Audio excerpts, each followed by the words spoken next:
Unfortunately, I couldn't finish a new project video for this week, but I also got a lot of questions on my most recent projects, and some of these questions I got over and over again, and instead of copy-pasting the same answer over and over again, I thought I'd just answer some of them in this video and give a few updates on projects that you might find interesting. First of all, a little more about my new router table. A few people asked how I made these errors in the insert plates, and they are carved with my CNC router. Then a few people asked and mentioned making a new fence and about dust collection. And nothing is wrong with this fence, so I continue using it. And it also has built-in dust collection, which works great. But this router base also has a built-in dust collection, and I mentioned the problem with the screw of the dust collection interfering with the height adjustment. But I could solve that by drilling a little bit into the plastic to sink the screw head into it a little bit. And now it sits just low enough to clear the handle for the height adjustment. But unfortunately this doesn't quite work that well because there's still a big hole in the back. Normally there's this piece that covers this hole. But since I now have this lever here that keeps the spindle lock locked, it doesn't fit there anymore. So what I did is I designed and 3D printed a custom cover here that fits exactly in there, can be screwed on and leaves room for this lever. And with that now there are no more big holes around here and the airstream is forced to travel through the upper insert plate. Let's see if this actually works. Okay, sure, it can suck up some dust, but why and when is this useful? For example, when you're template routing something closed, as you can see here.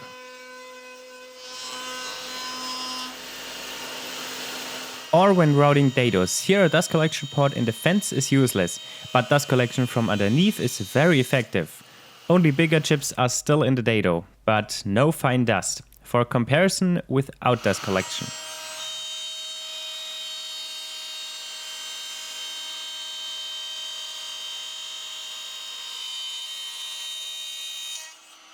Chips left in the dado are about the same, but sawdust around the router table is a lot worse.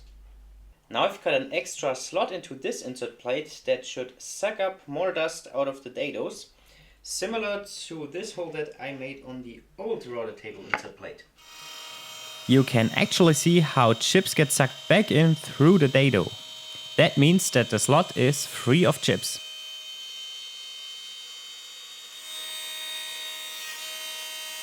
And as you can see, this does the trick. Now it works almost perfectly. I also made a second slot on the other side and tested with a bigger bit. Well, not perfect, but pretty good. Now a quick update about my video of the curved joints using this router bit set. Under this video I got a lot of comments asking why I didn't use my CNC router for this. And when I read the first comment like this, I just thought, why are you asking that question? And then I got more and more comments asking the same question, so it seems like it's really a question that needs to be answered, so let me tell you. There are 3 reasons why I didn't use it. So first of all, I don't think that my CNC router is accurate enough to produce a gapless joint like this. Other CNCs maybe, I don't think mine is. The second reason would be the project that I actually want to use this joint for is much bigger than what my CNC router could handle. And the last and most important reason is, if I would have used the CNC router for this, there would have been absolutely no need to use the router bit set for this kind of joint at all. I would have done everything with the CNC router, and the purpose of this video was to show how to make such a joint with a router bit set and just a router table. Speaking of that big upcoming project, I needed a Beltsander for that, so I got myself one. And since I've never used one before, I first need to test it a little bit and get used to it and practice. I still have my test piece from the router flattening jig. Another test is to get the router marks out of that and make it smooth with the Beltsander. I don't know that much about belt sanders yet, but one thing I already know is to never stop moving or the sander will start to dig into the material and leave a big mark. And what I already really like is the ease of changing grids. That's just fast and simple. And actually using it isn't difficult at all. Nothing vibrates, you have a constant pull and the weight of the sander does most of the work.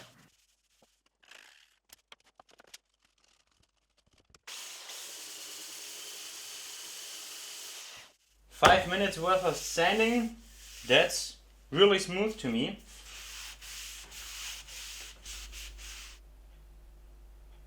That was 60, 80, 120 and 150 grit. If I wanted to have it smoother, I would then switch to a random orbit sander. Next a piece for testing the power of this machine.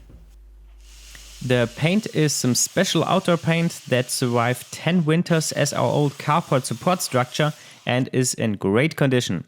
Downside is, this paint will dull blades in no time. That's why I wanted to sand it off. Here I used a 40 grit belt and more pressure. You have to hold the sander a lot better, otherwise it will want to fly into the wall, but it also removes a lot of material very quickly.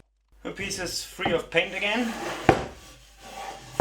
Ready to use. All I can say about the sanders, it has enough power for this. And dust collection I think is pretty good. This bag is quite full. Nothing is in the air. A little bit on the table. Yeah, now something is in the air. Quite a bit of dust.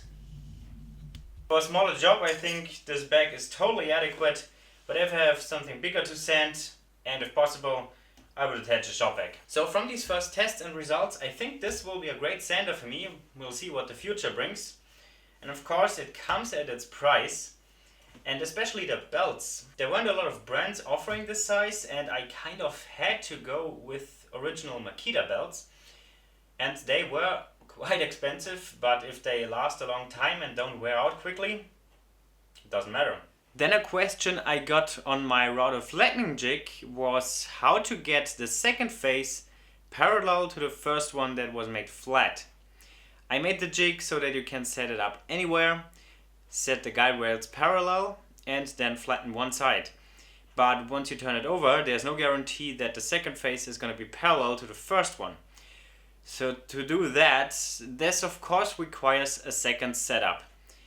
But that would be always the case for such a router flattening jig that you can set up anywhere.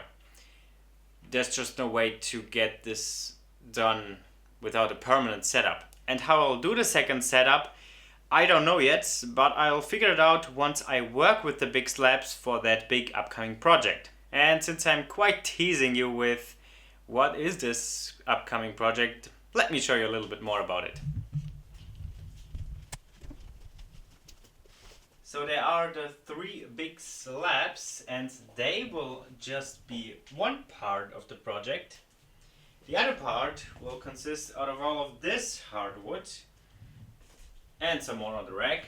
So maybe you can already guess what it's gonna be. It definitely requires a lot of preparation. A lot of the projects that I recently did are just in preparation for this project. And there's still more, but you can definitely look forward to that. If you're still watching and haven't seen all the videos that I talked about, you can find them linked here, here and there. And if you'd like to support me and my channel financially a little bit, you can find a link for that in this corner. I'm sorry, there are no outtakes this time. But you really should watch this video.